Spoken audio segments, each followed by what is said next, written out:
Hello नमस्कार, welcome to inculcate learning. Pedagogy, andragogy और assessment की एक सीरीज हमने शुरू की थी ताकि एक प्लेलिस्ट बन जाए। ऐसे ही असेसमेंट और इवैल्यूएशन कई लोगों के सिलेबस में जो कॉम्पिटिटिव एग्जाम है, किसी में असेसमेंट, मेजरमेंट और इवैल्यूएशन है। आप जो है टॉपिक का नाम देख के जो है सर्च करके आप वीडियोस देख सकते हैं अगर कोई प्लेलिस्ट आपके काम की नहीं बनी हुई है। अगर आपके में एंड्रागोजी नहीं तो आप वो वीडियो स्किप कर दीजिए, बाकी वीडियोस जो है वो आपके लिए हेल्पफुल होंगी डेफिनेटली। आज हम बात करेंगे टाइप्स ऑफ असेसमेंट के बारे में। दिस इज प्रेजेंटेड बाय मी रवीना। अगर आपको वीडियोस इन्फॉर्मेटिव लग रही हैं लाइक, शेयर और सब्सक्राइब जो आप इनकलकेट लर्निंग को कर सकते हैं। देखिए, असेसमेंट हमने पढ़ा था जिसमें हमने डिफाइन, डेफिनेशन और बाकी सारी चीजें अच्छे से डिस्कस की थी। असेसमेंट बेसिकली क्या है? एक तरीके से टीचर और स्टूडेंट का इंटरेक्शन है जिसमें टीचर जो है वो कॉन्टिन्यूटी में ये जानने की कोशिश कर रहा है कि बच्चे को क्या, या जो स्टूडेंट है वो क्या कर सकता है, या उसकी कैपेबिलिटीज क्या है, या अभी उसकी प्रोग्रेस जो है वो क्या है, या अभी वो क्या कर रहा है। ठीक है जी। बेसिकली टीचर जानने की कोशिश कर रहा है स्टूडेंट की कैपेबिलिटीज या पोटेंशियल।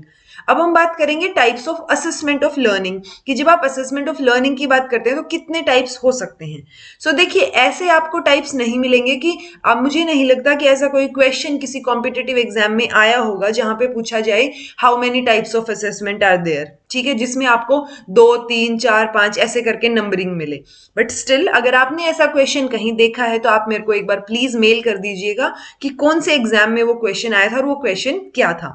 जिस तरीके के क्वेश्चंस मैंने एग्जाम्स में नोटिस किए हैं, कॉम्पिटिटिव एग्जाम्स में स्पेशली, वो ये होते हैं कि जो टर्म्स हैं वो आपको पता होनी चाहिए। अगर आपको ये जो सारी टर्म्स अभी दिख रही हैं असेसमेंट की, अगर इन टर्म्स के बारे में आपको जानकारी है आप टाइप्स ऑफ असेसमेंट के क्वेश्चंस जितने भी होंगे वो सॉल्व कर पाएंगे। ठीक है। यूजुअली आपको अगर देखोगे तो 3 तरीके की असेसमेंट देखने को मिलेगी मोस्टली, जहां भी आप देखेंगे डायग्नोस्टिक असेसमेंट, फॉर्मेटिव असेसमेंट और समेटिव असेसमेंट। और बहुत सारे जो कॉम्पिटिटिव एग्जाम का सिलेबस है, चाहे वो टीचिंग से रिलेटेड हो या यूजीसी नेट का हो, वहां पे टाइप्स ऑफ असेसमेंट मिल जाएगा, या फिर आपको स्पेशली इंडिविजुअली लिखा मिल जाएगा कि आप diagnostic assessment, formative assessment, summative assessment या सेल्फ असेसमेंट, पीयर असेसमेंट, ये सारे असेसमेंट्स के बारे में आपको पता होना चाहिए। ठीक है। पर्टिकुलरली क्वेश्चन इनमें से बनता है, ये आप लगा के चलिए। और आज हम क्या करने वाले हैं, ये जो असेसमेंट आपको दिख रहे हैं, diagnostic, formative, summative, placement, interim, benchmark assessment, नोम referenced, criteria referenced, self assessment और पीयर असेसमेंट, इनके बारे में डिटेल में डिस्कस करने वाले हैं कि ये होते क्या हैं। आपको कॉन्सेप्ट जो है वो बेसिक समझ आ जाएगा ताकि इनसे रिलेटेड जो क्वेश्चन आए आप उनको सोल्व कर पाए। सबसे पहले बात करते हैं प्लेसमेंट असेसमेंट की। देखिए, इस प्लेसमेंट असेसमेंट को हम 2 तरीके से ले सकते हैं। जैसे एक होता है कि आप जब स्कूल में एंटर करते हैं तो बहुत सारे स्कूल्स में एंट्रेंस टेस्ट होता है, स्पेशली जहां पे जो है स्टूडेंट्स की तादाद ज्यादा है, यानी कि वहां पे नंबर ऑफ स्टूडेंट्स जब स्कूल में बहुत ज्यादा हैं, जहां पे आपके जो है, अगर आपने 8th में एडमिशन लिया तो 8th में ए से लेके एफ तक सेक्शंस हैं, इतने स्टूडेंट्स हैं वहां पे। वहां पे क्या होता है, एंट्रेंस टेस्ट होगा। उस एंट्रेंस टेस्ट के बेसिस पे बेसिकली वो आपको एडमिशन तो देंगे, बट वो एंट्रेंस टेस्ट के बेसिस पे ये देखना चाह रहे हैं कि आपका लेवल क्या है, आपकी कैपेबिलिटीज क्या है, आपको उस ग्रेड या उस क्लास के हिसाब से कितना आता है। ठीक है। उस बेसिस पे फिर वो सेम तरीके के या सेम टाइप के या सेम कैरेक्टरिस्टिक्स या सेम अचीवमेंट्स जिन बच्चों की होंगी उनको वो एक सेक्शन में डालेंगे, और जिनकी अलग तरीके की होंगी, मतलब सेम सेम के बेसिस पे हम क्या कर रहे हैं, फिर क्लास की जो सेक्शंस हैं उनमें आपको बिठा दिया जाएगा, प्लेस कर दिया जाएगा। तो वो क्या हो गई, प्री असेसमेंट का टाइप हो गया एक तरीके से ये। ठीक है। आपको प्लेस किया जा रहा है। एक हो सकता है कि जब आप 12th के बाद क्या करते हैं, जेई का या नीट के जो एग्जाम्स देते हैं, जिनकी जो उस एंट्रेंस के बेसिस पे, उस असेसमेंट के बेसिस पे क्या किया जा रहा है, आपको कॉलेजेस में प्लेस किया जा रहा है कि आपको कौन सा कॉलेज मिलेगा। ठीक है। वो भी क्या हो गया, एक तरीके से प्लेसमेंट असेसमेंट हो गया। कई बार ये होता है कि असेसमेंट के लिए जो 1-on-1 इंटरव्यूज होते हैं फेस टू फेस, जो आपके इंजीनियरिंग कॉलेजेस में लास्ट में होते हैं, या किसी भी एमबीबीएस कॉलेज में हो, या किसी भी कॉलेज में जब क्या आते हैं वो कंपनीज आती है ना, वो भी एक तरीके से असेसमेंट होगी जो आपको प्लेस करेगी जॉब के लिए। ठीक है। बट पर्टिकुलरली हम जब असेसमेंट एजुकेशन में पढ़ रहे हैं, हम किस चीज से रिलेटेड पढ़ रहे हैं, मोस्टली जो हम स्कूल्स की या कॉलेजेस की बात कर रहे हैं, ठीक है, जब आपको प्री असेसमेंट किया जा रहा है, यानी कि आपके कैपेबिलिटीज और आपके लेवल का पता लगाने के लिए कि आपको कहाँ प्लेस किया जाए इनिशियली। जैसे अगर किसी को ए सेक्शन मिल गया और बाद में वो अच्छा परफॉर्म नहीं कर रहा, तो उसको शिफ्ट करके दूसरे सेक्शन में भी भेजते हैं बहुत सारे स्कूल्स। यानी कि वो असेसमेंट क्या है, जो आपका एंट्रेंस एग्जाम लिया जा रहा है, वो इनिशियली आपको प्लेस करने के लिए लिया जा रहा है, ताकि एक सिस्टमेटिक ऑर्डर बन सके कि कैसे पढ़ाया जाना है, ठीक है, क्योंकि टीचर्स तो वही सेम पढ़ाएंगे। सो प्लेसमेंट असेसमेंट जो आपको समझ आ गया होगा। सो ये टीचर को हेल्प करता है क्या करने के लिए, कि वो बेटर तरीके से जो मटेरियल है, कंटेंट है, वो अच्छे से एफिशिएंटली डिलीवर कर पाएंगे, इफेक्टिवली समझा पाएंगे बच्चों को, अगर एक कैरेक्टरिस्टिक्स के बच्चे वहां पे हैं या सेम थिंकिंग लेवल के बच्चे उस क्लास में बैठे हैं। तो ये असेसमेंट जो है ये ग्रेडेड नहीं होता, इसमें हमने फर्स्ट सेकंड नहीं निकालना होता, हम सिर्फ प्लेस करना चाह रहे हैं उनके अचीवमेंट्स के बेसिस पे। डायग्नोस्टिक असेसमेंट डायग्नोस करने के लिए, जैसे डॉक्टर क्या करता है, पहले डायग्नोस करता है, उसके यानी वो पहले टेस्ट बोलेगा आपको कि आप ये टेस्ट करवा के आइए। सो वो टेस्ट क्या है, वो डायग्नोस्टिक असेसमेंट है एक तरीके से, ताकि एक कंक्लूजन पे पहुंचा जा सके, डॉक्टर जो है वो इवेल्युएट कर पाए। सेम यहाँ पे क्या है, जब आप एजुकेशन की बात करेंगे तो आप स्टूडेंट की स्ट्रेंथ, वीकनेस, नॉलेज, क्या स्किल है उनमें, क्या पोटेंशियल है, कैपेबिलिटीज हैं, आप वो असेस करना चाह रहे हैं, ताकि अगर बच्चा कहीं लैग कर रहा है तो आप उसको क्या कर सके, अच्छे से इंप्रूवमेंट के लिए या रेमेडियल क्लासेस दे पाए। जैसे डॉक्टर आपको ठीक होने के लिए दवाइयां देगा, अगर आप ठीक हैं सो वो ओके है। तो अगर यहाँ पे भी डायग्नोस्टिक असेसमेंट में अगर student up to the mark है so okay, well and good, आप आगे बढ़िए। अगर वहां पे कुछ दिक्कत बच्चे को आ रही है सो वो रेमेडियल क्लासेस की तरफ उसको जो है वो मोड़ दिया जाता है। सो बेसिकली ये एक बेस लाइन है जहां से आपको काम करना है, ठीक है। तो एक तरीके से हम बोल सकते हैं, मान लीजिए क्लास में टीचर नया नया आया और उन्होंने क्या किया, बच्चों से क्वेश्चंस पूछने शुरू कर दिए, सिर्फ ये जानने के लिए कि मैं जो पढ़ाने वाला हूं या पढ़ाने वाली हूं अभी आगे, क्या वो ओके है, क्या उसके लिए उनकी जो नॉलेज है पहले से, प्रीवियस नॉलेज है, क्या वो ओके है। सो वो एक तरीके से डायग्नोस कर रहा है कि बच्चे को कितना आता है, ठीक है। सो एक तरीके से ये भी क्या है, स्कूल के शुरू में हो सकती है, या जब नया टीचर आए तब हो सकती है, ठीक है। लेसन की शुरुआत में हो सकती है कि बच्चों को जो प्रीवियस नॉलेज टेस्टिंग है ना, एक तरीके से वो भी डायग्नोस्टिक असेसमेंट में आएगी। प्री टेस्ट हो सकता है, या सेल्फ असेसमेंट भी हो सकती है, जब आप खुद को असेस करते हैं, जब आप खुद को रिफ्लेक्ट, खुद की जो नॉलेज है उसको रिफ्लेक्ट करने की कोशिश करते हैं। सो उस टाइम पे भी वो एक क्या है, आप डायग्नोस करने की या प्रॉब्लम को समझने की कोशिश कर रहे हैं कि आपको कहाँ दिक्कत आ रही है, ठीक है। तो जो आपका लिटरल मीनिंग होगा डायग्नोस्टिक का, कि आप पता करने की कोशिश कर रहे हैं, वो ही यहाँ पे रहेगा। फिर आता है फॉर्मेटिव असेसमेंट। फॉर्मेटिव क्या होता है, कि आप पार्ट्स में, यानी आप रेगुलरली चेक कर रहे हैं, जैसे आप ऑब्जर्व कर रहे हैं क्लास में रोज रोज, या आप होमवर्क दे रहे हैं कि बच्चे क्या करके ला रहे हैं घर से, ठीक है, क्वेश्चन आंसर आप पूछ रहे हैं बीच में, या इन क्लास एक्टिविटीज हैं। तो फॉर्मेटिव और समेटिव थोड़ी सी बड़ी टर्म हो जाएंगी। फॉर्मेटिव के अंदर जो है बहुत सारी चीजें आ जाएंगी, जहां पे आप हो सकता है सेल्फ असेसमेंट या वो सारी चीजें भी इंक्लूड कर पाए किसी पॉइंट पे। सो फॉर्मेटिव असेसमेंट तभी क्या है कि हम पर्टिकुलरली नहीं बताते कि कितने टाइप्स हैं असेसमेंट के, क्योंकि हमें मतलब पता होना चाहिए, कोई ब्रॉड एरिया को इंक्लूड कर रहा है तो स्पेसिफिकली जैसे फॉर्मेटिव है वो क्या है, कि आप रेगुलरली जो आपका इंस्ट्रक्शन प्रोसेस है वो चलता रहेगा, जैसे शुरुआत से लेके एंड तक आप जब बच्चे को असेस, ये जो सेशनल्स लेते हैं, या बीच में आप वीकली टेस्ट लेते हैं, या आप रोज की रोज उससे अगला लेसन पढ़ाने से पहले कुछ ओरल क्वेश्चन आंसर करते हैं, तो वो सारी चीजें फॉर्मेटिव असेसमेंट है। क्योंकि असेसमेंट है तो ऑब्वियसली हर असेसमेंट में यही होगा कि टीचर जानने की कोशिश कर रहा है कि बच्चे को कितना समझ आ रहा है, ठीक है। अगर वो रेगुलरली जानने की कोशिश कर रहा है तो वो फॉर्मेटिव हो गया, अगर वो एंड टर्म पे बिल्कुल लास्ट में जाके देखना चाह रहा है सो वो समेटिव हो गया, ठीक है। सो फॉर्मेटिव असेसमेंट भी जैसे डॉक्टर का चेकअप होता है, अब डॉक्टर ने चेकअप किया, उसके बाद आपको घर भेज दिया दवाई देके, और उसके बाद जब आप वापस आएंगे तो वो वापस से एक बार फिर से चेक करेंगे उन चीजों को कि क्या जो उन्होंने रेमेडी दी थी, क्या उन्होंने दवाई दी थी वो काम की। सेम यहाँ पे है कि बच्चे की टाइम टू टाइम आप परफॉर्मेंस चेक कर रहे हैं, ताकि आपको पता रहे कि आप बच्चे को क्या दिक्कत है, आप उसकी कैसे हेल्प कर सकते हैं।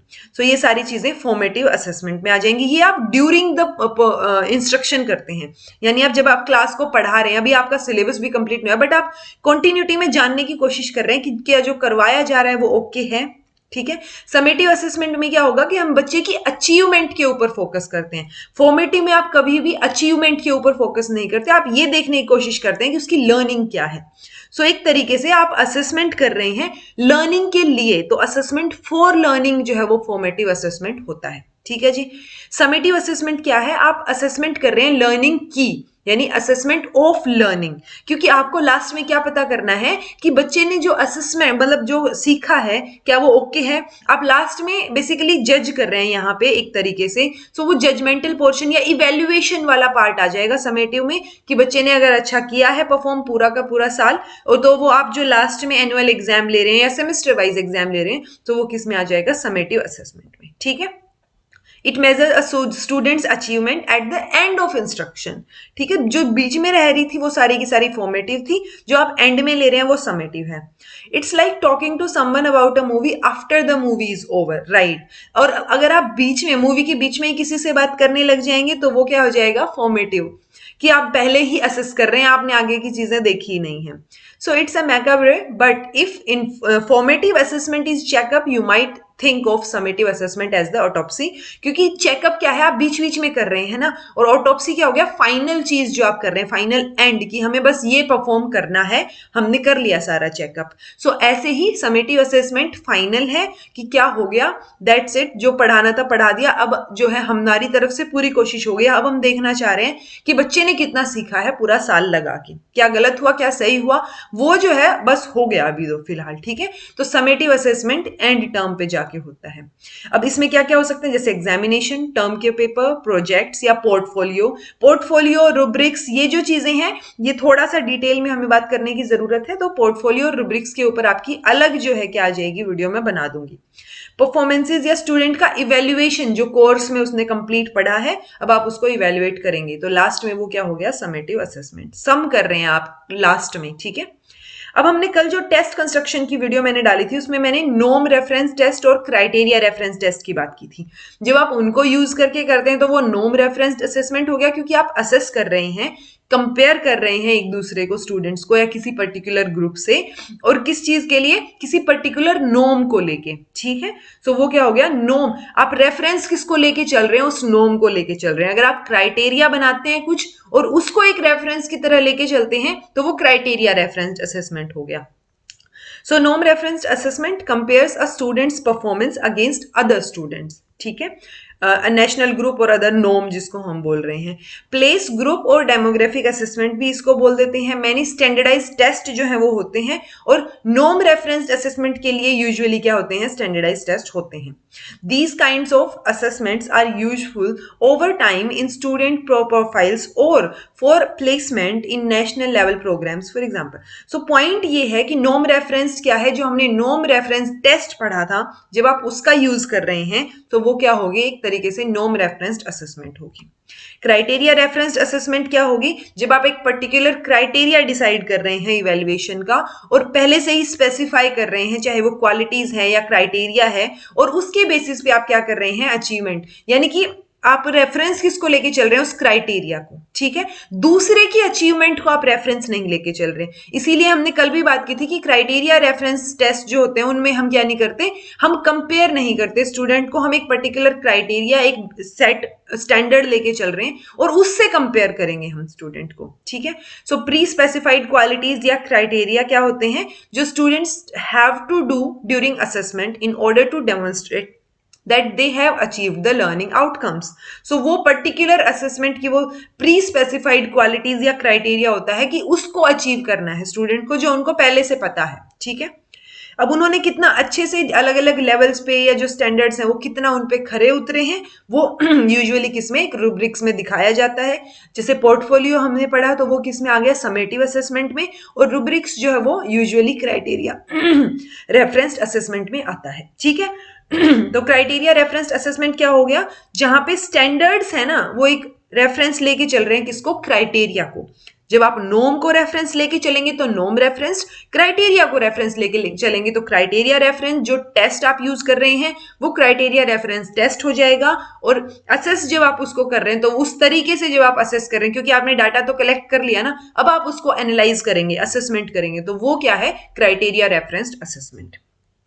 These can be a kind of formative assessment and should be integrated throughout your curriculum to guide the adjustment of your teaching over time. जब आप mastery या competence based learning की बात करते हैं तो आप usually किसको use करते हैं? Criteria referenced assessment को use करते हैं. फिर आता है एक इंट्रीम और बेंचमार्क असेसमेंट आपको दिख जाएगा, जहां पे आप इंट्रीम यानी कि एक पीरियोडिक इंटरवल के बाद इवेलुएट कर रहे हैं, और बेंचमार्क असेसमेंट जब हम बोल रहे हैं तो क्या है कि आपने एक बेंचमार्क सेट कर दिया. ठीक है, सो ये टर्म भी कई बार आपको देखने को मिल जाती है, जहां पे किसी स्पेसिफिक बेंचमार्क को लेके आप असेसमेंट कर रहे हैं बच्चे की. बाकी चीजें आपको यहाँ पे देखने को मिल जाएंगी. सेल्फ असेसमेंट, जिसमें आप स्टूडेंट खुद असेस कर रहा है. मान लीजिए आप किसी एग्जाम की तैयारी कर रहे हैं, आपने प्रीवियस ईयर अटेम्प्ट करके देखा, फिर आप असेस करके देख रहे हैं कि आपने कहां पे गलती की. वो क्या है, आप खुद को असेस कर रहे हैं. आपने जो काम किया, जो आपने चीजें पढ़ी, आप उनको रिफ्लेक्ट करने की कोशिश कर रहे हैं. So reflection is the key to self assessment. जब सेल्फ असेसमेंट कब जरूरत होती है स्टूडेंट को? खुद का जब आप वो काम रिफ्लेक्ट करता है या खुद को ही जज करने की कोशिश करता है कि किस तरीके का काम उसने किया है या कितना उसको आता है. ठीक है, फोकस जो है वो इस चीज पे नहीं है कि बच्चे के कितने मार्क्स आए हैं. जब मैं अगर प्रीवियस ईयर अटेम्प्ट करके देख रही हूँ तो मेरा फोकस इस पे नहीं होगा कि मुझे कितने मार्क्स आए. मेरा फोकस रहेगा कि कहाँ गड़बड़ या कहाँ कमी रही है, जिसको मैं फाइनल एग्जाम से पहले क्या कर लूँ, कंप्लीट कर लूँ. सो फोकस जो है वो किस पे, ग्रेड्स पे नहीं होता, रादर एक अपॉर्चुनिटी प्रोवाइड करता है ये चीज कि आप क्या सही कर रहे हैं या क्या गलत कर रहे हैं, वो चीज आपको पता चल जाए.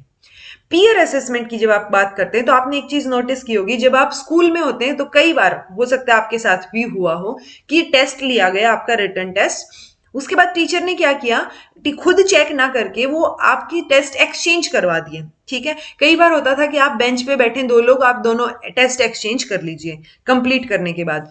अब टीचर आपको बताएगा कि आपको कैसे चेक करना है या सही आंसर क्या है, और फिर आप उस पेपर को असेस करेंगे. यानी कि आप दूसरा जो आपका फ्रेंड है साथ में, जो पीयर है, उसके पेपर को असेस कर रहे हैं. ठीक है, सो वो क्या हो गई, पीयर असेसमेंट हो गई, क्योंकि जब सेम लेवल पे कोई आपका पेपर असेस कर रहा है.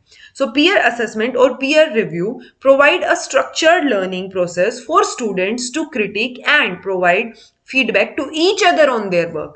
सो वो एक दूसरे के काम के ऊपर फीडबैक दे रहे हैं कि आपने क्या गलत किया, क्या सही किया है. Peer assessment involve students taking responsibility for assessing work of their peer against a set assessment criteria. यानी कि उस टाइम पे एक सेट असेसमेंट क्राइटेरिया है, तो पर्टिकुलरली अगर आपको कोई और चीज या आंसर शीट नहीं दी जा रही, तो आपको टीचर बता रहा है कि एक्चुअल आंसर क्या है. सो उस बेसिस पे आप उस क्राइटेरिया की बेसिस पे उसको चेक करेंगे, उसको असेस करेंगे. ठीक है, पीयर असेसमेंट में बेसिकली आप एक दूसरे की रिस्पॉन्सिबिलिटी ले रहे हैं, एक दूसरे का काम चेक कर रहे हैं. This makes peer assessment an important component of assessment for learning, क्योंकि वो ड्यूरिंग द टाइम हो रहा है कि टीचर ने पढ़ाया, आप लोगों का टेस्ट लिया, अगर आप लोगों को समझ नहीं आएगा, मतलब बेसिकली इस टेस्ट पे डिपेंड करता है कि आपको समझ आया है या नहीं आया. अगर समझ नहीं आया तो आपको दोबारा से समझाया जाएगा. तो वो क्या है, आपको सिखाने के लिए, आपकी लर्निंग के लिए असेसमेंट हो रहा है. ठीक है, सो वो असेसमेंट फॉर लर्निंग हो गया, rather than simply a means of measuring performance. तो सिर्फ मेजर नहीं करना है कि कितने मार्क्स आए या मेरा फ्रेंड है तो मैं ज्यादा मार्क्स दे दूं. वो एक लर्निंग का क्राइटेरिया है कि कितना समझ आया है, और अगर नहीं आया तो फिर टीचर वापस से समझाएगा. और इसीलिए जरूरत क्यों पड़ती है पीयर असेसमेंट की, ये एक तो रिस्पॉन्सिबिलिटी जो है वो बच्चों की दिखाता है कि वो कैसे अपनी लर्निंग को मैनेज करेंगे, वो एक दूसरे के साथ जो है वो कैसे असेस कर पा रहे हैं चीजों को. सो स्टूडेंट्स को रिस्पॉन्सिबिलिटी के लिए एम्पावर करता है, स्टूडेंट्स को एनेबल करता है टू लर्न टू असेस, कि कैसे असेस करना चाहिए, वो चीज भी उनको समझ आ रही है. ठीक है, और कैसे दूसरे को फीडबैक देना चाहिए जब आप असेसमेंट स्किल्स की बात करेंगे. Enhance students learning through knowledge diffusion and exchange of ideas. तो अब हो सकता है कि मेरे को 2 क्वेश्चन आते थे और मुझे 3rd क्वेश्चन गलत हो गया, लेकिन साथ वाला इंसान जो मेरा पेपर चेक कर रहा है, मेरा साथ स्टूडेंट क्लासमेट है, वो क्या कर रहा है या कर रही है कि उसको 3rd क्वेश्चन आता था, उसका 1st क्वेश्चन गलत है. सो आप एक दूसरे के साथ एक्सचेंज कर सकते हैं आइडियाज कि वो चीज आपने कैसे प्रिपेयर की, कैसे आपको वो चीज याद हुई. ठीक है, motivate students to engage with course material more deeply, इससे कि वो और भी डीप में अच्छे से पढ़ने की कोशिश करेंगे, एक दूसरे के साथ शेयर करने की कोशिश करेंगे. ठीक है, सो ये हो गया पीयर असेसमेंट. कंक्लूसिवली अगर हम बात करें तो गुड असेसमेंट प्रैक्टिस, क्योंकि मोस्टली हमें फॉर्मेटिव समेटिव देखने को मिलते हैं या मैक्सिमम डायग्नोस्टिक असेसमेंट देखने को मिल जाएगा. सो जब आप कंबाइन करके चीजों को यूज करते हैं, असेस करने के लिए, तो वो एक तरीके से गुड असेसमेंट आपके लिए हो जाएगा। फॉर्मेटिव असेसमेंट डायरेक्ट जो teacher day to day discussion करते हैं वो हो गया। समेटिव असेसमेंट जो लास्ट में जो है आप करते हैं एंड टर्म पे जाके, वो आपका समेटिव असेसमेंट हो गया। सो आई होप आपको ये असेसमेंट के जितने भी टाइप्स मैंने करवाए ये आपको समझ आए होंगे। कुछ भी कंफ्यूजन हो या कुछ भी आपको समझ ना आया हो तो आप कमेंट बॉक्स में कमेंट करके पूछ लीजिएगा। This was all about today. Thank you so much for watching.